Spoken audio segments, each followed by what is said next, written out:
TGN classes में आपका स्वागत है। आज आप इस वीडियो के माध्यम से द्विघात समीकरण क्वाड्रेटिक इक्वेशन के बारे में पढ़ेंगे। तो द्विघात समीकरण का स्टैंडर्ड जो फॉर्म होता है वो होता है ax² plus bx plus c बराबर 0।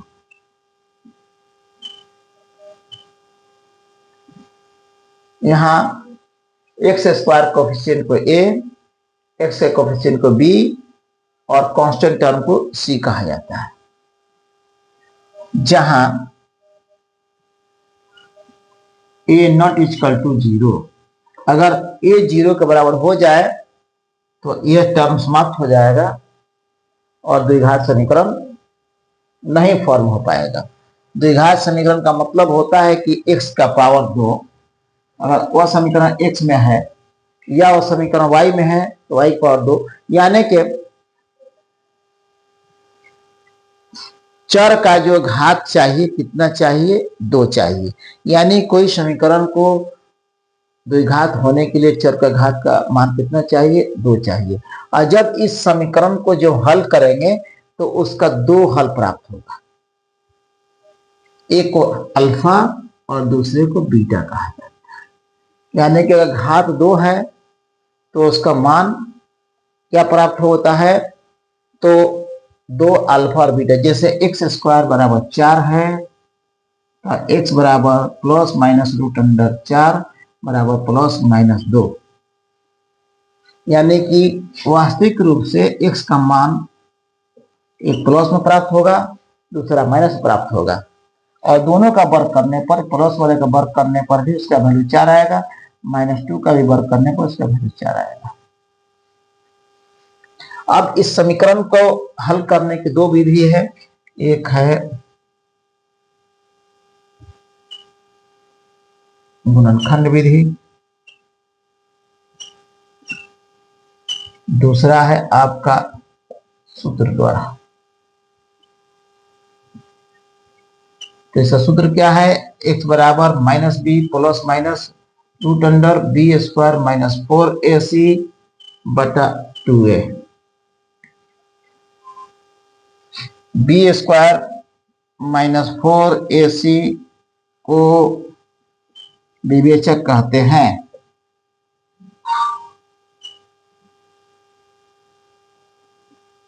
इसको अंग्रेजी में डिस्क्रीमेंट कहते हैं।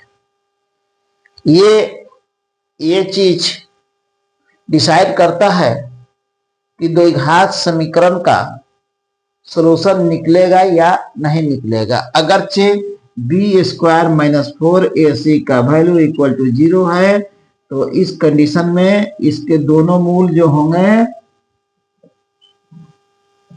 वास्तविक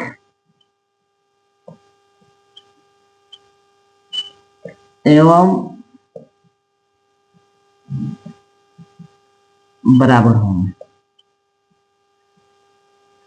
b² - 4ac का वैल्यू ग्रेटर देन 0 हुआ तो ऐसी स्थिति में दोनों मूल वास्तविक होंगे। अगरचे b² - 4ac लेस देन 0 हो गया, अर्थात b² - 4ac का मान नेगेटिव हो गया, तो ऐसी स्थिति में इसका हल संभव नहीं है।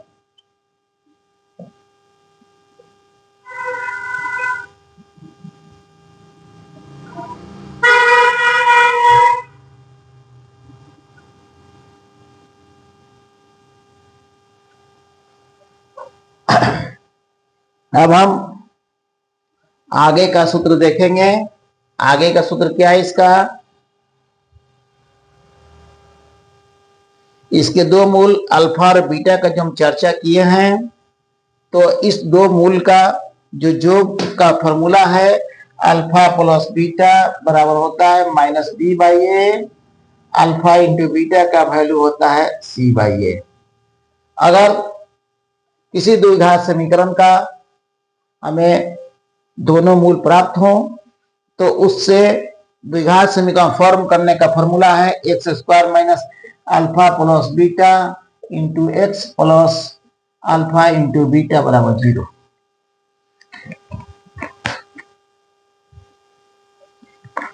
आपको पहले बता चुके हैं हम कि एक्स स्क्वायर का जो कोफिशिएंट होगा वो ए होगा, एक्स का कोफिशिएंट जो होगा बी होगा, सी बराबर जो होगा वो कांस्टेंट टर्म होगा।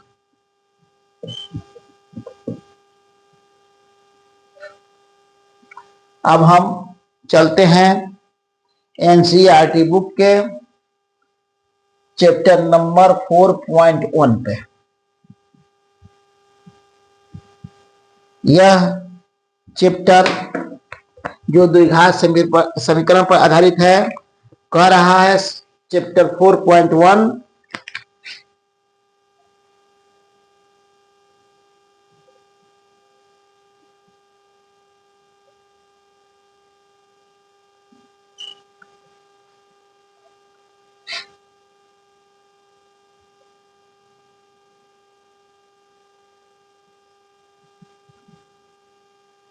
एक्सरसाइज 4.1 जांच करें क्या निम्न द्विघात समीकरण है।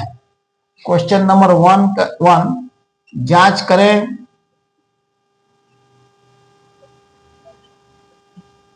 कि निम्न समीकरण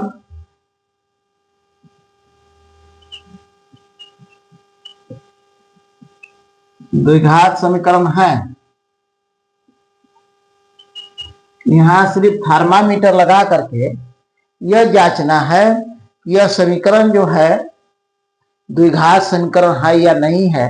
तो क्वेश्चन क्या है 1 का फर्स्ट, x प्लस 1 का the whole square this is equal to 2 into x minus 3। अब इस सवाल को हल करेंगे हम। कैसे हल करेंगे? तो यहाँ a प्लस बी का दी होल स्क्वायर फॉर्मूला पे है। तो क्या होता है इसका formula a square plus 2 into a into b plus b का स्क्वायर बराबर 2 से मल्टीप्लाई होगा 2x माइनस 6 या x square plus 2x plus 1 minus 2x plus 6 बराबर 0 या एक्स स्क्वायर प्लस 7 बराबर 0। यहां आपको x का घात 2 है। इसका अर्थ यह हुआ कि यह समीकरण एक द्विघात समीकरण है। अब चलते हैं हम इसके क्वेश्चन नंबर 2 की तरफ। क्वेश्चन नंबर 2 क्या कह रहा है इसको आप देखें।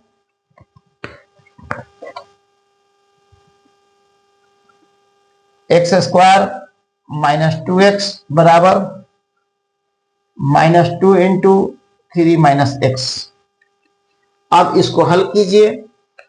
हल करने के बाद अगर एक्स स्क्वायर के फॉर्म में यह प्राप्त होता है तो इसका मतलब यह भी एक द्विघात समीकरण है। अगर इसका हल में अगर एक्स स्क्वायर दिखाई नहीं पड़ता है तो वह द्विघात समीकरण नहीं है। जैसे एक्स स्क्वायर माइनस 2x बराबर माइनस 3 गुना 6 प्लस 2x या x square minus 2x plus 6 बराबर 0 या x square minus 4x plus 6 बराबर 0। यहाँ इसमें x का मैक्सिमम घात 2 है।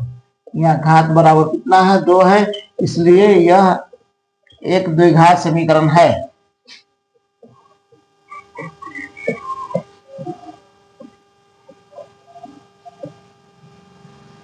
अब चलते हैं हम इसके क्वेश्चन नंबर 3 की तरफ।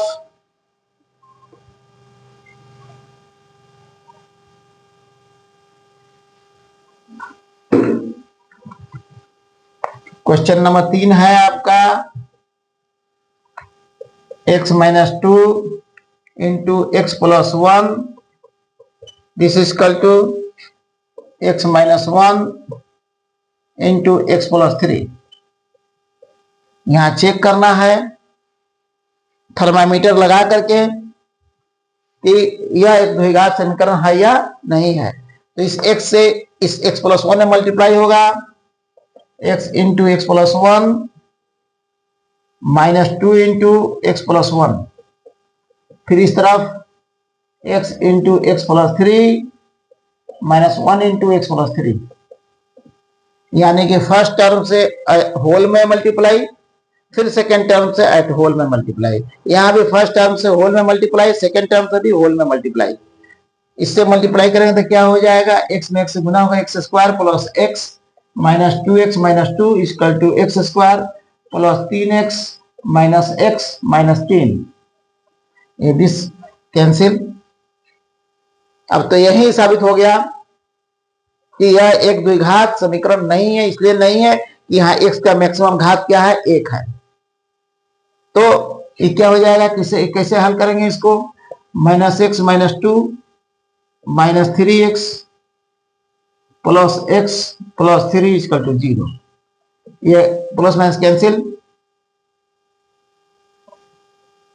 तब ये हो जाएगा माइनस 3x प्लस 5 बराबर 0। यहाँ यह x square plus x minus 2x minus 2 बराबर x square plus 3x minus x minus 3, इसको एक स्टेप जो है गलत हो रहा है, इसको आप देखें फिर से, एक्स स्क्वायर प्लस एक्स या एक्स स्क्वायर 2x में से x गया minus x minus 2 equal to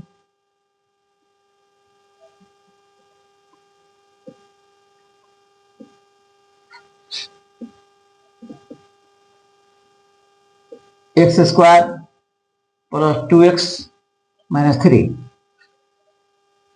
या कैंसिल, या minus x minus 2x minus 2 plus 3 equal to 0, या माइनस 3x